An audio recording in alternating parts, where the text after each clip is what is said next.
It is now my great pleasure and honor to introduce our plenary speaker, Dr. Margaret Klawe, who became the 5th president of Harvey Mudd College in 2006.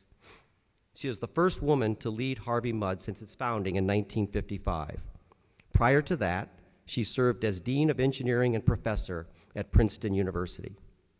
Dr. Klawe earned her doctoral degree in mathematics from the University of Alberta and was then on the staff of IBM Research for 8 years, followed by 2 years at the University of Toronto, and then 10 years at the University of British Columbia, where she served as head of the Computer Science Department, Vice President for Student and Academic Services, and then Dean of Science before joining Princeton in 2002.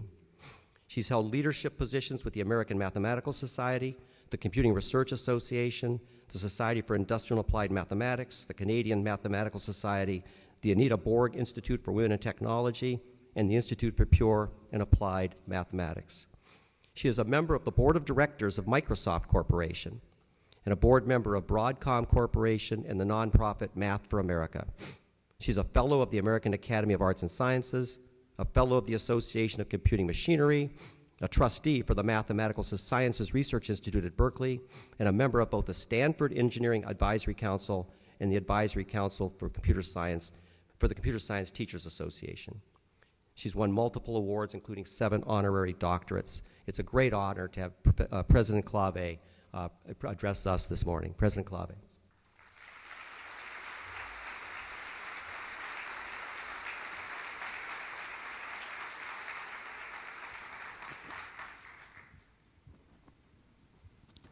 Good morning, everyone. Okay, you can do better than that. Good morning, everyone. Good morning. Oh, that's what I wanted. Okay, so I'm absolutely thrilled to be here, and particularly to be talking about a year of action on diversity. And I guess I want to start by saying I feel like I've spent most of my life working on diversity in science and engineering, and I do think we're making progress, but we still have a long way to go. So the last year was a really big year for diversity, not just at the American Society for Engineering Education, though it certainly was one for ASEE. So I wanted to start just by talking about the impact of the national movement around Black Lives Matter in terms of what's happening at our colleges and university. Because I think for a long time, and I apologize, I'm sucking a cough lozenge so I don't go nuts coughing in your faces. I think that for a long time, certainly for the last decade or so, we have a lot of black students on our campuses, but we don't hear a lot about what their actual experience is like. And due to the tragic loss of a number of young black men and black boys and the publicity that has gone around that, I think there's been a lot more attention from our students to what their actual experience is like. And I'll talk a bit more about what that has meant at Harvey Mudd College in a moment. But let me start out by bragging. Yes, I'm wearing my Harvey Mudd College t-shirt. I have several of them. I try to wear one almost every day. I think Harvey Mudd is the only place I could be a president and wear a t-shirt most days. It's really great. It's really great for lots of other reasons, too. A year ago, we graduated our first class of engineering graduates that was more than 50% female. And in fact, it was 56% female. Thank you. And I believe that sets a record in this country, with the exception of, say, Smith College, that has an engineering program but is a women's college. Now, I want to point out that this year we just graduated a class of engineering that was 41% female. So we're a tiny place. We have a total of 800 students. And so we're subject to the law of small numbers. It's not nearly as famous as the law of large numbers, but it certainly affects us. So we certainly see our numbers going up and down. We're also celebrating this year that we have our first female engineering department chair. Now, That's a bigger deal for us than you might think, because we actually don't have a dean of engineering because we're such a tiny place. We offer a general engineering program. Our first female engineering department chair is Liz Oren, who is here. I encourage you to pick on her and ask her questions if you run into her. She's also an alum, just celebrated her 20-year anniversary of graduating from Harvey Mudd College. And just to give you a sense of things, how things have changed, she was saying she was one of 9 female engineers to graduate that year. And at the 20th anniversary, 5 of the 9 were there. But not only do we have an engineering department chair who's female, in fact, for the first time ever, we have more than 1 department chair that's female. We have 4 of our 7 department chairs, a majority are female, and they are in, of course, engineering, mathematics, chemistry, and biology. Well, for a science and engineering school, we're also at about 40% of our faculty are female, which I'm pretty sure is the highest in the country. But the thing I'm probably most proud of is that our incoming class this year in the fall is 13% black, 20% Hispanic, and 46% female. And so, thank you. Now, I want to be really honest. This is a first for us, big time. 4 years ago, our incoming class was pretty much the same as it had been for the previous, probably decade. There were 4 African-American students out of an incoming class of about 200, so 2%. There were 12 Hispanic students out of an incoming class of 200, so about 6%. And we had 1 Native American student. And so just in 4 years, we've seen a huge change. And you know, one of the things I often say is that when you're president, you get all of the credit and all of the blame for everything. And of course, I often deserve all of the blame, but I never deserve even a small part of the credit because it's done by our amazing community. But even though we have made a lot of progress, we still have lots of work to do. So one of the things, I had a discussion with one of our graduates a couple of days ago on the phone. He's doing his PhD at Northwestern on gender equity in STEM fields, and he had been invited to address a policy conference in Brussels. And so he wanted to do a phone call to talk about some of the recent research. And one of the things, one of the theses he was contemplating was that given that we have limited resources, we should put them where there's the most need. And many of you will have seen some recent work by C.C. and Williams where they demonstrate that, at least in a number of STEM fields, faculty are being, the female faculty who are being hired are at a slightly larger percentage than the number of the fraction of the PhDs that are going to women. And so their claim, his thesis was, we don't need to pay attention to trying to hire diverse faculty, at least as far as gender goes, because we're already hiring more of them than the actual pipeline produces. And I will say that, you know, having been a dean of science and then a dean of engineering and now a president, and before that a vice president, and before that a department chair, I've had a lot of experience watching faculty hiring committees, and I suspect many of you and the audience have had a similar level of experience. And my experience has been that when you do a really good job of educating your faculty search committees in terms of how to recruit a diverse pool of candidates, how to do a good interviewing process, how to reduce implicit bias in terms of making your selections, and all of those kinds of things, you end up getting a pretty good set of results for diversity in faculty hiring. And so, for instance, last year, 4 of the 6 faculty who we hired, this is not just in engineering, it's for the whole college, but remember, we only have 1 department that is not a science or engineering department at Harvey Mudd, and that's humanities, sciences, and the arts, HSA. So across the 6 faculty that were hired, 4 of the 6 were female. One of the 4 females was African American, and one of the 2 males was Filipino. So we thought that was a pretty good outcome.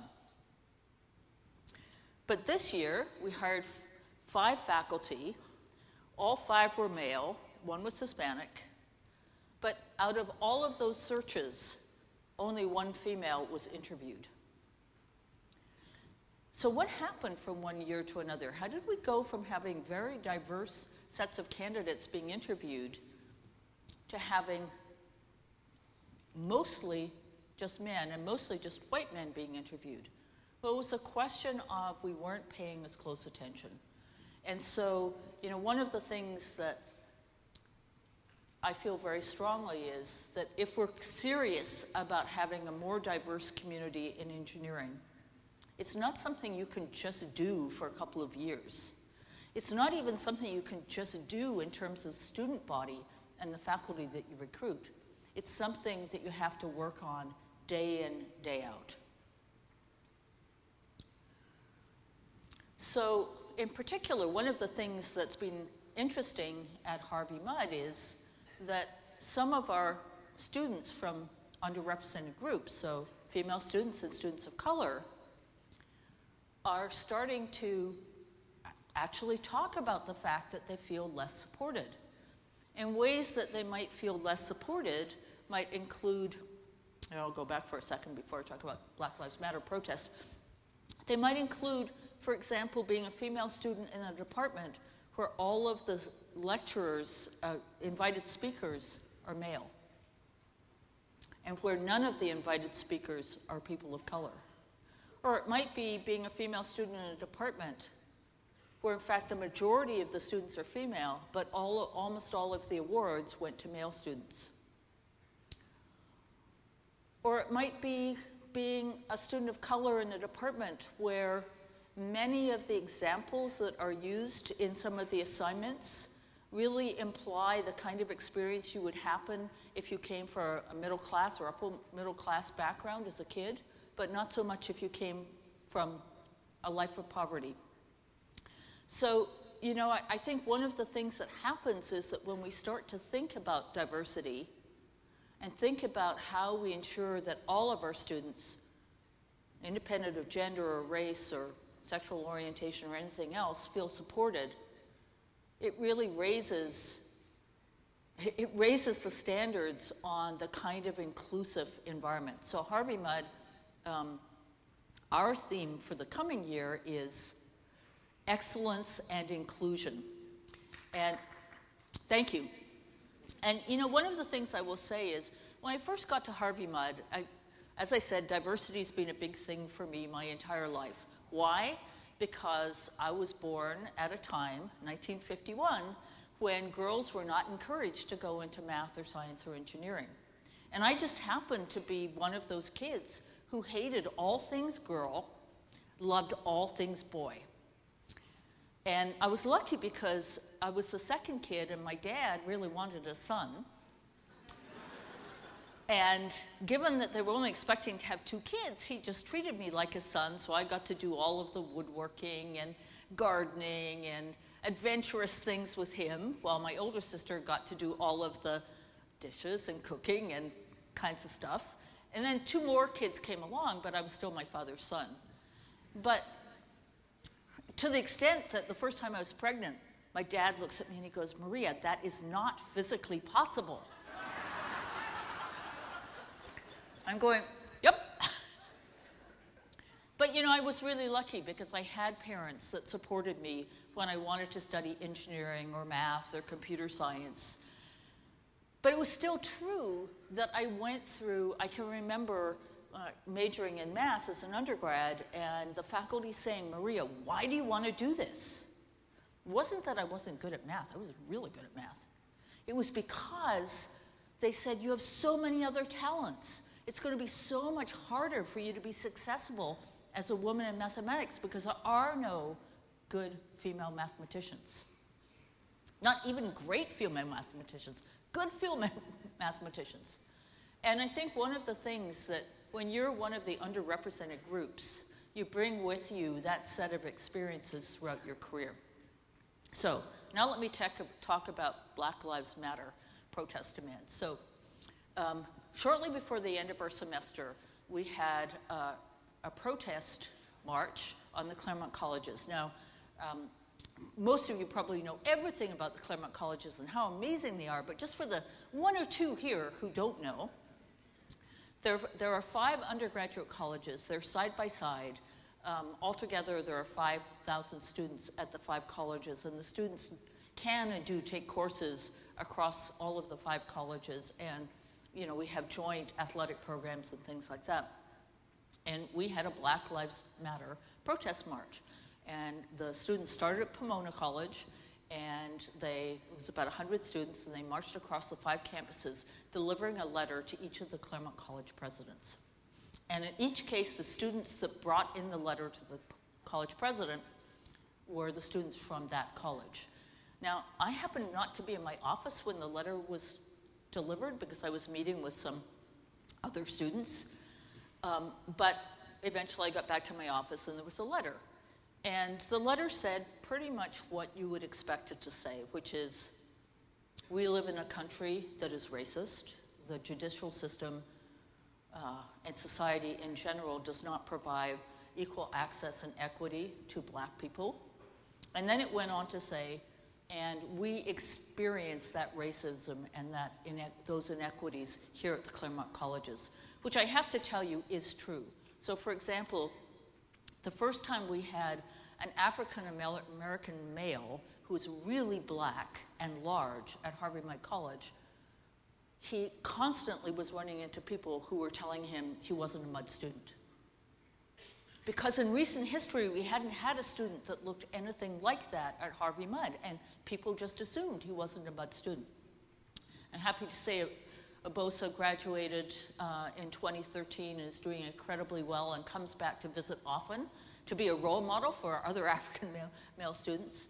But, he got stopped regularly on the streets of Claremont by the Claremont police because they thought he couldn't be a Claremont College's student. And even our Black faculty get stopped driving cars around the Claremont area and Pasadena area because they're Black and they're driving a car. I mean, I don't know if this happens every place. I do know that it doesn't happen nearly as much in most of the places I grew up in Canada, but it certainly happens at Claremont.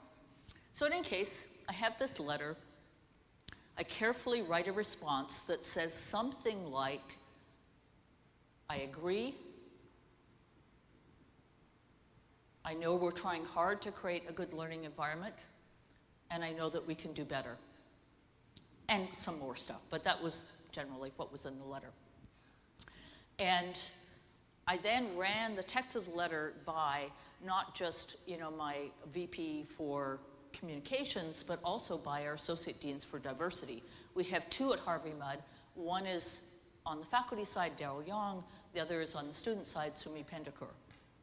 And they edited some of the things to make sure it sounded right and it went out.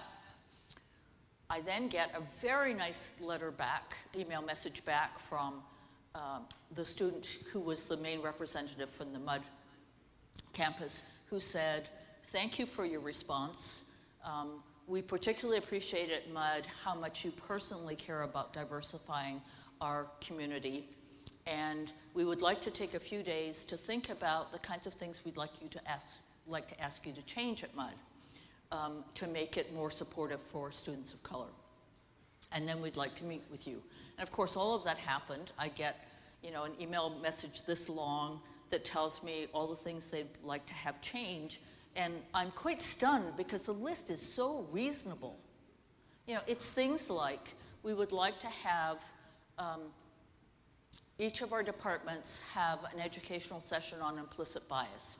We would like to have all of the racist examples taken out of our courses, et cetera, et cetera. Well, I meet with them, and I eventually find out that not only am I being mentored by Sumi and Daryl, our associate deans for diversity, the students are also being mentored by Sumi and Daryl. And so it's actually this mediated discussion. And when we actually have the meeting and I go through their entire list, I'm able to sort of say, some of them are already done, some of them are no-brainers, some of them require negotiation with our faculty, and that will take a little bit of time, and some of them require extensive negotiation with our faculty, and that would take, probably a couple of years. But I also know that after we finished the meeting, they went back to meet with Sumi and Daryl to debrief with them how the meeting went. So, one of the things I think about, what's happening at Harvey Mudd is we're working really hard on this. We're definitely not getting everything right, but we're making progress. So I want to just very quickly talk about how we made progress at Harvey Mudd. So quickly talking about gender diversity, if you look, 20 years ago we were at about 20% female, and we're up at about 47% female now. And how did we make that transition? It's pretty much all the things you would suspect. We made sure that everything we did in terms of recruiting students showed as many female students as male students. For my first 4 years as president, I wrote a handwritten card to every admitted female student because our yield on female students was worse than that for males, and we knew that a personal touch helps.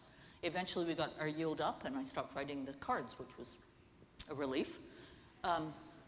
We fly our admitted female students and all of our students of color and all of our first generation students, we pay for them to come and visit. For admitted students we can, because we know they're more likely to come if we do that.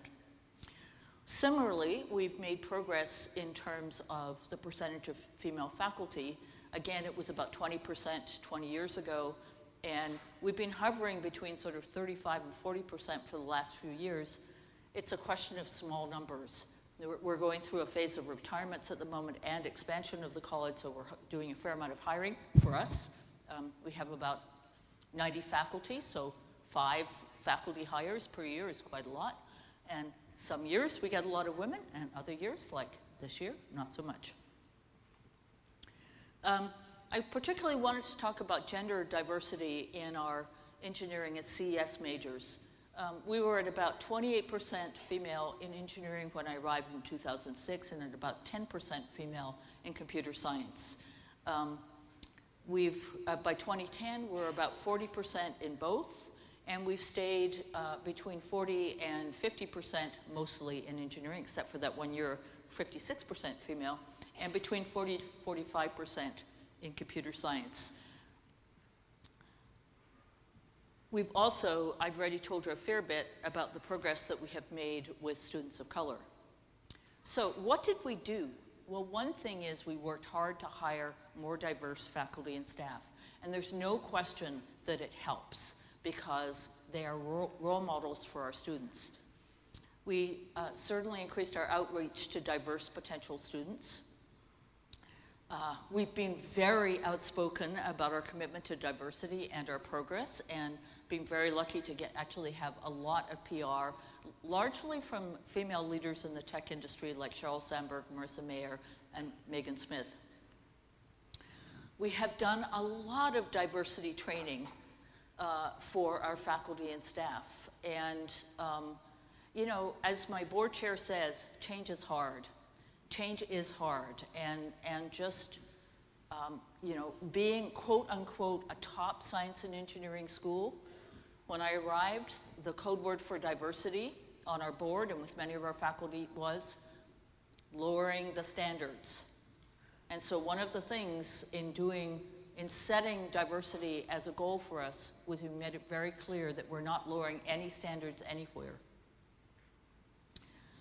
But I think the one thing that every engineering school can take away is that we framed, as well as computer science department, is that we framed engineering and computer science as creative problem solving. At least in my experience, I've yet to meet a young man or a young woman who didn't want to be creative.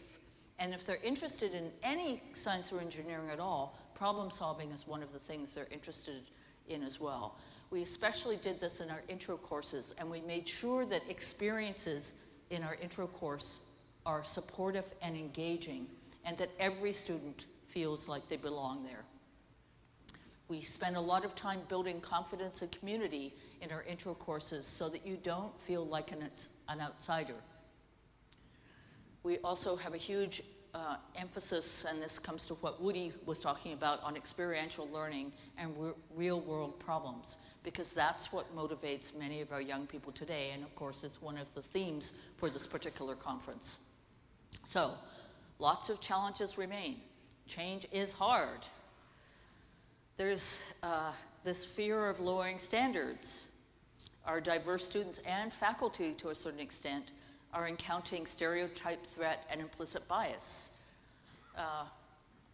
You know, often there's a lack of diversity in all of the things we do where we bring in outsiders. So we're trying to do something about that. One of the things that surprised me was that I heard from both our female students and our students of color that they're hesitant to raise issues about gender or racial bias within their academic context because they'll be seen as only caring about that and not about academic achievement. So, the good news is we're making progress. And I suspect all of you here at your institutions, you're making progress too. The second bit of good news is there are no bad actors, at least at Harvey Mudd. Everybody cares about the students. Everybody cares about learning. Everybody wants the best for the institution.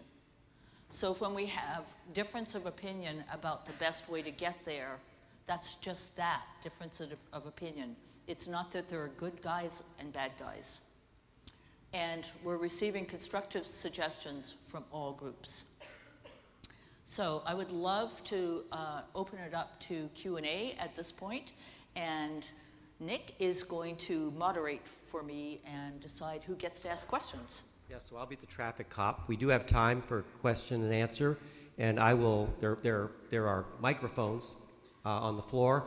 I'll get out of the light here so I can see you, and I'll direct which microphone, so try to distribute it around. Before we do that, I did misspeak during my presentation.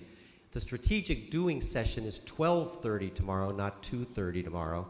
So I'm sorry I gave you the wrong time. 12:30 tomorrow, not 2:30 tomorrow. It is correct in the program. It's just not correct in my head. And so now we'll begin the question and answer period. And let me step over here. Hello. I'll go ahead since you obviously can't see us. There's two at this microphone and one over there. Pardon me? I wish the microphones were in the aisle, but I can see you. I'm not tall enough. So my name is Kathy Tarnay-Lockhorst, and I'm a UBC grad, just before you were there, I believe. And one of my clearest memories of being at UBC was we have our red engineering sweaters and engineering jackets, and I remember that as the Engineering Undergraduate Society, we made buttons that said, "This is not my boyfriend's sweater." So honestly, it hasn't changed that much. However, last year UBC was recognized for achieving nearly 30% women in their undergraduate year. I'm sure because of the work that you began. I had a couple of questions. The first is how many diverse faculty, racially diverse faculty do you have at Mudd? Because you mentioned the gender diversity. And also, how do you engage faculty and students in conversations about diversity? Two great questions, and I want to give all the credit to Mark Berlange, the new Dean of Engineering, not so new anymore at UBC, and Elizabeth Croft, who is the Associate Dean of Engineering. And Mark arrived and said they were going to be 50-50 within 5 years, and they are making huge progress. It's really exciting. So the question is, first question is, how many diverse faculty do we have? And the second question is, how do we engage our students and faculty in conversations about diversity? So the answer to the first question is, we have, at this point, 4 out of about just under 90 faculty, 4 African American faculty, So, you know, yes, we would like the number to be higher, but it's still good. We have probably about the same number of Hispanic faculty. I think, you know, I think this is something we hope to make a lot more progress over the next few years. But when I arrived, we had one African-American faculty and perhaps 2 Hispanic faculty. So we've made some progress. About questions of diversity, one of the things that our Office for Institutional Diversity has done an incredibly good job of is diversity programming, where I would say probably we have at least 3 programs a week, every week, around talking about diversity broadly conceived. And the speakers are often faculty, and the attendees are usually faculty and students.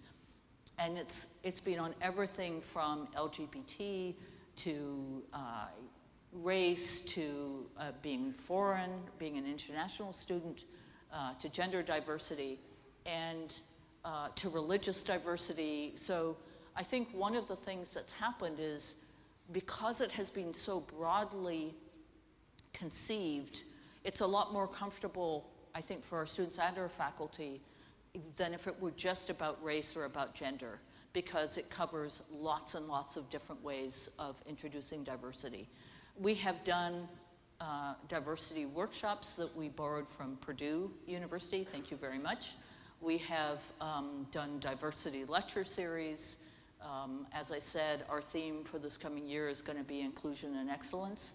So I don't want to say that we don't have progress to make, but it's becoming a more comfortable conversation. It's never entirely comfortable, but we're making progress. Thank you. Thank you. Sort of this side. Is there someone over this side of you? My name is Javier Quipuros, and I was interested in a comment that you made regarding the perspective of students of color and some of the comments they make about their experience. I find that oftentimes a lot of the interventions that we develop are very deficit-driven, and figuring out innovative ways of leveraging their experiences. I want to hear more about what you might have adopted from Purdue or what things have done at Harvey Mudd. I think that there's a kind of identity severance between students of color and their engineering identity. They seem to have to separate from their personal diverse identity, and I'm very interested in looking at those students that seem to persist and find a way of merging the two in such a way that they don't feel they have to be untrue to themselves by adopting engineering as a profession. Thank you. So we have a lot of conversations about trying not to focus on deficits and the deficit model, because it's clear that that is not something that is going to be helpful. And so one of the things we've tried to do is that Mudd is a very rigorous and challenging curriculum. And one of the things we've tried to do is rather than sort of isolate students who we think need more help, is to provide more help for everyone. And so one of the things we have is something called academic excellence, or the name is carefully chosen, which is for additional tutoring in all of our core curriculum courses. And one of the things we try to do is say that academic excellence is for everyone. We found that a number of our students of color are slow to go to academic excellence because they're so used to having had to sort of defend themselves as not needing help because people think they're going to need help. And so one of the things we're trying to figure out is how we actually do an intervention that actually convinces our incoming students of color that going to academic excellence, that's a good, not a bad thing. It's not a deficit. It's something that all students do, because it's frankly something that we don't think any of our students can really survive without taking advantage of that. We've had one of the requests that our Black Lives Matter protest students made was that we add some courses about ethnic studies actually on the Mudd campus. There certainly are courses at the other Claremont colleges, but certainly not about African American studies at Mudd. And that's probably something that we'll try to address so that it's something that all students can benefit from, not just our students of color. I would say in virtually everything we do, we feel like we're a work in progress.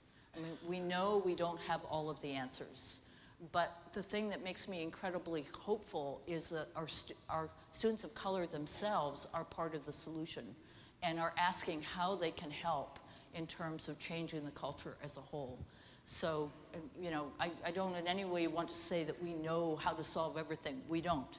But, hey, we're engineers. That's what engineers do, is you work on finding creative solutions to problems. Hello. Part of the lack of diversity in engineering education is rooted in inequalities that are existing in public education in pre-K through 12. Is Harvey Mudd doing anything to do some kind of outreach at those levels? We are involved in a number of areas of outreach. The two probably biggest ones are Math for America in Los Angeles, where we do the professional development for this program. It's a national program. The two largest sites are New York City, which is an order of magnitude larger than Los Angeles, where we have probably about 85 teachers at this point. We do, we cluster math teachers in high schools, particularly almost all of them are in underachieving high schools and middle schools around the Los Angeles region, mostly in LAUSD, and we provide professional development for them. We try to, you know, have a number of departments where where the leadership in the math department is from Math for America teachers. So that's one thing. The second thing we do, and it's something that we borrowed from Rose Hellman with their support, is called Homework Hotline. We do we staff phone lines with our students 5 nights a week and answer questions about math and science homework for our surrounding districts from 4th grade through 12th grade. And that's been something that I think has been, we've heard a lot of recognition from parents in the surrounding districts about how that helps. We also have an Upward Bound program that's on the Mudd College. We have a whole bunch of partnerships with the Pomona School District. So for a tiny place, we do a fair bit. Do I think we're making a dent? I think we're making a dent, but not a humongous dent. Thank you. Hello. I think it's wonderful to see your leadership and drive to make progress within your university and institution. What do you think can be done in colleges and universities where the leadership isn't as connected to this issue as you are? What could students, what could faculty, what could deans do, especially when they lack a critical mass or a voice and support around them to really drive the changes necessary to improve diversity and inclusion? So the first thing is never assume that somebody is not going to be a champion. So my strategy, I mean, obviously I've only been president at one institution, so I've been at lots of places where I wasn't the president. And so the first thing is find out what the people in leadership roles, the provost, the dean, the president, find out what's really important to them. And find out what they're really proud of at the institution. And then frame the things you want to do as being part of making that better. One of the things I learned the hard way is that when you're in very successful institutions, if you point out things that are wrong, it's very hard to get people to acknowledge them. But if you praise the institution's leaders on what's going well, and then frame the things you want to make better as part of making that better, and then offer to help work on it with them, it's amazing how far it gets you. So I tell my students this all the time, because I know that our students, just the way Mudd is set up, the faculty listen way more to students than they listen to the president, which I actually think is a good thing. And so I'm constantly coaching our students about what's the best way to frame a particular issue when talking to faculty. And learning this methodology of, first of all, embracing leaders as somebody who can become a champion even if they're not already, and figuring out what they really care about, and then making sure you can put whatever it is you want to improve in that context. And it works like a charm. I've been doing it for, I don't know, what, 30 years now. And it's so much better than being a troublemaker. Okay, we really only have time for one more question, so you've been waiting patiently over here. So let's go, and then we'll have to be the last question for the session. Go ahead. Sure. My name is Jenny Buckley from University of Delaware. And I guess I have a question, you know, how much of, first off, your results are phenomenal, right? Thank you. It's a question of scalability. So, and selectivity and size of the university. So when I see your numbers, when I see numbers from Olin on diversity, when I see numbers from MIT, I always think, how can this work here? You know, when the selectivity is slightly less, when the numbers are more, how is what you're doing scalable to, let's say, large state schools, larger universities with less selectivity? Thank you. That's a great question, and it's one of the reasons I'm really thrilled that I spent 15 years at the University of British Columbia, because it's a large public research university, very similar to the University of Delaware, has, you know, 30-some thousand students. So the first, and while I was there, during the 15 years I was there, we managed to get from roughly 15% female in computer science to 27%. It's now 29% female at UBC. University of Washington has done similar things here. They've gone from 15% to 30% female undergraduate computer science major over the last 5 years. Cal Poly SLO, Cal Poly San Luis Obispo has gone from 15 to 29% female. And as I just mentioned, UBC has gone from being 15% female in engineering to, I think their incoming class is over 30% female this time. So, so it's true that every institution is different, and there are advantages and disadvantages of being at a highly selective place and a tiny place like Mudd. There are ways in which change is way harder when you're that small, and ways in which change is if you actually have buy-in. In all cases, I think the critical combination is having faculty who are on side and having at least a department chair who's on side. And, you know, for a large public research university, one of the things that you typically do is you do a lot of outreach to high school students and teachers, because, I mean, that to a large extent is how engineering at UBC has managed to get their numbers up, is that they have had people out in the high schools in the Lower Mainland, you know, talking up engineering.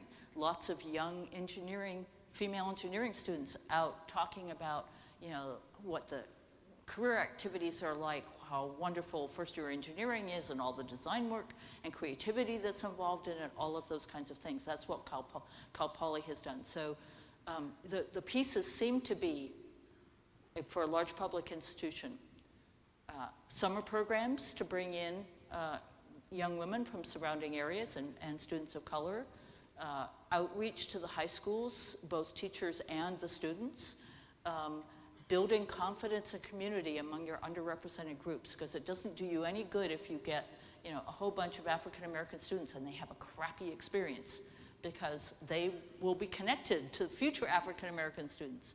And so, you know, making sure that your underrepresented groups are having a really great experience while you're there. The intro courses are so important. I mean, you really want to make sure that your first year experience in engineering is an amazing one, which means it's not a bunch of, you know, courses where you're being told, you know, look to your left, look to your right. Only half of you will be here at the end of the semester. It's where you're saying every student that's here is expected to succeed, to thrive, to have a great experience. So it's all of those kinds of things. One of the things I'm just really proud of is we have a new initiative at Harvey Mudd with 15 universities across the country called BRAID, Building, Recruiting, and Inclusion for Diversity, that's aiming at CS departments, where we have, and almost all of them are large public universities working on doing the same kinds of things that were done at UW and at Mudd and at Cal Poly and MIT and so on, trying them at their own institutions. So just because you're a large public research university without a lot of resources, which is certainly the way it is at UBC, there's no reason to believe you can't change. Thank you. Thank you. Thank you very much, Maria. Thanks.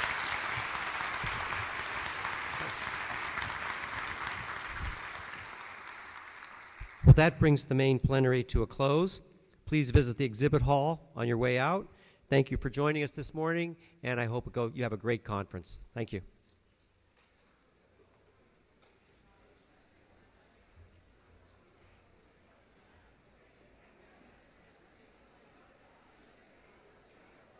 Hi, I'm Ed, and I want to give you a quick tour of ASEE's new interactive conference planner.